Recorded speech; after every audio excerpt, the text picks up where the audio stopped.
नमस्कार, मैं आचार्य मुकेश झा। आज मैं आपको बताऊंगा गंगा दशहरा के बारे में। तो आप मेरे साथ बने रहे मित्रों। 20/6/2021 ज्येष्ठ शुक्ल पक्ष 10वीं तिथि रविवार। यानी मैं आपको बताऊं कि 10वीं तिथि को ही गंगा दशहरा का मान्य है। गंगा दशहरा क्या है, कब होती है, किस लिए प्रसिद्ध है, तो आप मेरे साथ बने रहें और मेरे इस चैनल को सब्सक्राइब जरूर करें। तो मैं आपको बता रहा हूं कि गंगा दशहरा के बारे में। तो आज के दिन ही यानी कि दशहरा में सेतु बंधन रामेश्वर के दर्शन करते हैं लोग। इसी दशहरा में रामेश्वरम की स्थापना की गई थी, यह भारत की कथन है। इसी दशहरा में महादेव जी ने लिंग धारण किया था।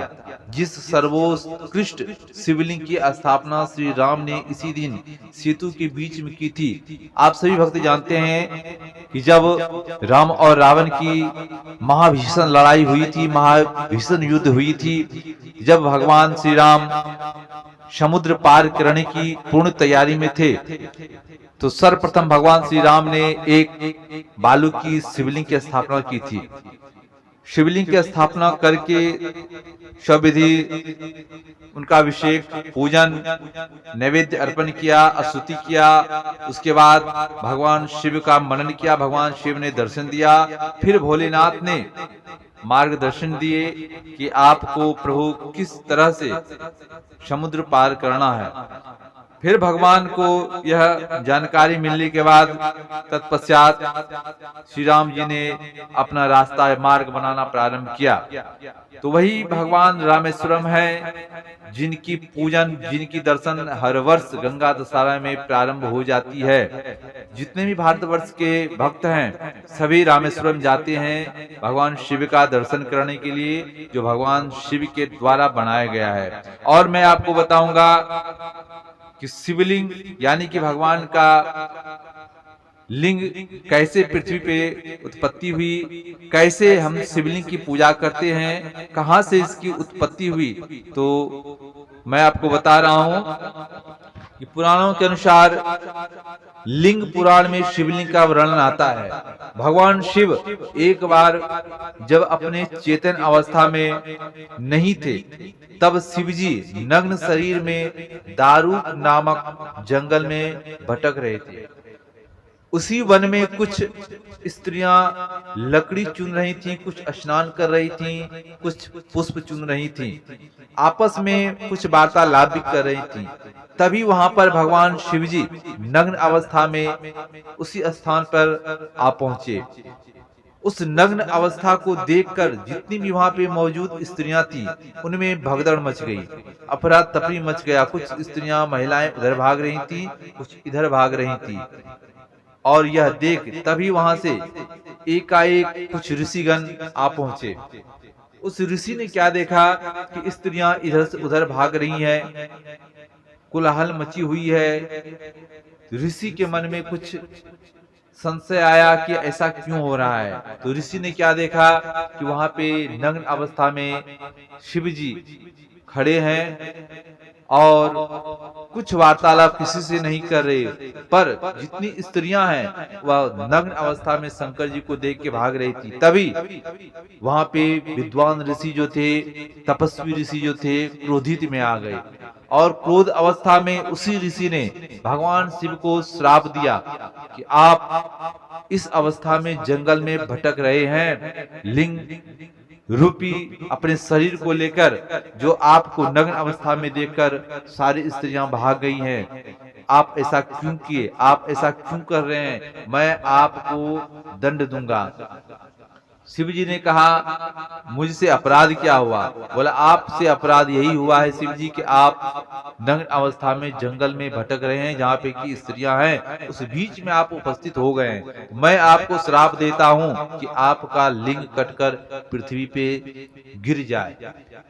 उसी क्षण जिस समय की ऋषि ने श्राप दिया, तत्पश्चात उसी क्षण शिव जी का लिंग कटकर पृथ्वी पे गिर गया। पृथ्वी पर जैसे ही लिंग कटकर गिरा, एक बहुत भयानक तेज की तरह अग्निपुंज के समान वहां पर प्रकट हुआ एक अग्नि जो जलने लगी और वो धीरे धीरे फैलते गया। वो अग्नि जो पुंज था फैलते गया, बहुत बड़ा विस्तार ले लिया, वह एक ज्वाला के समान, और चारों तरफ अफरा तफरी मच गया। सारे जानवर इत्यादि, मनुष्य, पुष्प, वृक्ष इत्यादि सब जलने लगे। ऋषियों में, भक्तों में भगदड़ मच गई, देवताओं में हाहाकार हो गई। तभी सभी पहुंचे ब्रह्मा जी के पास। ब्रह्मा जी ने कहा कि क्या हुआ, आप लोग मेरे समक्ष क्यों पधारे हैं? तभी देवताओं ने, ऋषियों ने कहा कि हे ब्रह्मदेव, आप ही कोई रास्ता बताएं, आप ही कोई कृपा करें, क्योंकि हम लोग तो बहुत कष्ट में हैं, हम लोग डरे हुए हैं। ब्रह्मा ने क्या, ऐसा क्या हुआ? तो भक्त ने, ऋषि ने, जितने भी उपस्थित वहां पे थे गण, सभी ने बताया कि एक बहुत बड़ा पुंज पृथ्वी पे गिरा हुआ है, जो बहुत भयानक आग के समान वह पुंज लिपट रहा है, चारों तरफ अफरा तफरी मची हुई है। हम लोगों को यह पता नहीं कि वो क्या है। तब ब्रह्मा जी ने बताया कि ऐसी ऐसी बात है, किसी ऋषि ने उन्हें श्राप दिया है, शंकर जी को नग्न अवस्था में उन्हीं का लिंग कटकर पृथ्वी पे गिरा है। वह लिंग पुनः शिव जी के शरीर में वापस तो नहीं हो सकता, पर वह पुंज की, उस अग्नि पुंज की शांति हो सकती है, उसकी धधक मिट सकती है। तो ऋषियों ने पूछा कि कोई उपाय बताएं। तब ब्रह्मा जी ने कहा, इसकी पुंज को शांत करने वाला मात्र एक माँ पार्वती है।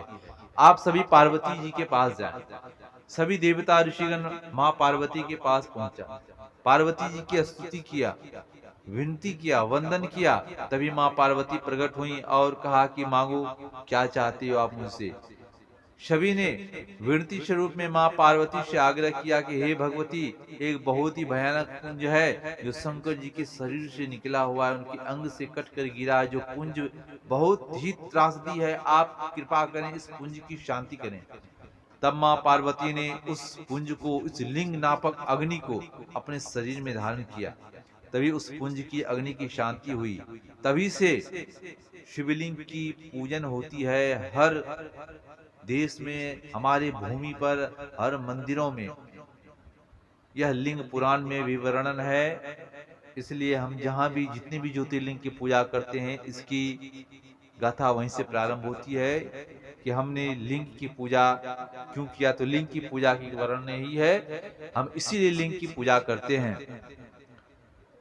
आप जब भी अभिषेक करते होंगे या भगवान शिव की पूजन करते होंगे, तो आपने देखा होगा कि शिवलिंग के नीचे भाग में एक गोलाकार बना हुआ होता है। तो वही भगवती माँ पार्वती की स्वरूप है, वही माँ पार्वती की एक आकृति है, एक वही एक स्वरूप है, मनोवांछित शरीर है जो हम उन्हें देख नहीं सकते, पर उनकी शरीर के वर्णन जो लिंग पुराण में किया है, उसी अनुरूप हम भगवती की पूजन करते हैं, उनकी गाथा करते हैं, उनकी स्तुति करते हैं। तो हम जब शिव की पूजन करते हैं तो माँ पार्वती की पूजन भी हो जाती है उसी में, और शिवलिंग की पूजा हो जाती है। और यही है गंगा दशहरा की विशेषता, यही गंगा दशहरा का है महत्व। आज के दिन सभी को गंगा जी का स्नान करना चाहिए। गंगा जी के स्नान करके थोड़ी सी जल लें और अपने निकट में जहाँ पे भी मंदिर शिव जी के हो वहाँ उपस्थित हों, शिव की पूजन करें, अभिषेक करें, शिव जी का वंदन करें। शिव जी अवश्य प्रकट होंगे, चाहे वो जिस रूप में प्रकट हों, जिस रूप में आपको आशीर्वाद दें, वो आपको आशीर्वाद देंगे। क्योंकि आज का दिन, गंगा दशहरा का दिन सबसे पवित्र माना गया है। अतः आपको यह जानकारी समझ के जरूर ही कुछ न कुछ लाभ होगा, जरूर ही आपको शांति मिलेगी। अगले वीडियो में मैं आपको पुनः फिर कुछ और अच्छी बातें बताऊंगा। तब तक के लिए मैं आचार्य मुकेश झा, नमस्कार।